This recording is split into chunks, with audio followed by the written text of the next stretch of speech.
జై శ్రీరామ్. ఇవాళ జూబ్లీహిల్స్ ఫలితాలు చూస్తే నాకు నవ్వు వస్తుంది. ఎందుకంటే ఇది కాంగ్రెస్ విజయం కాదు, ఇది ఎంఐఎం విజయంగా నేను భావిస్తున్నా.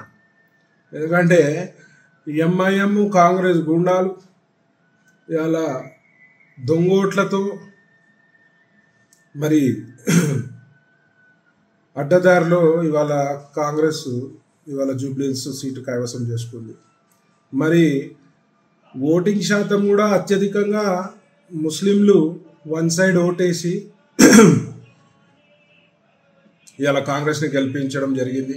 మరి ఇవాళ జూబ్లీహిల్స్లోని హిందువులు మరి ఎన్ని దాడులు, ముఖ్యంగా బంజారాహిల్స్ పెద్దమ్మ తల్లి గుడి ఇష్యూ అందరికి తెలిసిందే. అయినా కూడా మరి ఓటుకి కదలకుండా ఇంట్లో కూర్చొని ఉన్నారు.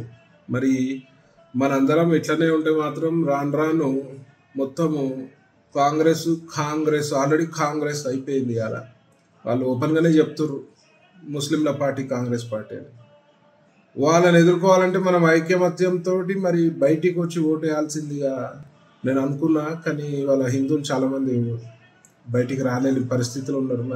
మరి వాళ్ళకి అర్థమవుతలేదు ముందు ఎట్లాంటి సంఘటనలు జరుగుతాయి. మనం ఐకమత్యంతో లేకపోతే ఇకనైనా మేల్కోండి. బీహార్లో అద్భుతమైన ఫలితాలు వచ్చినాయి ఇవాళ బీజేపీకి, ఎన్డీఏ కూటమికి.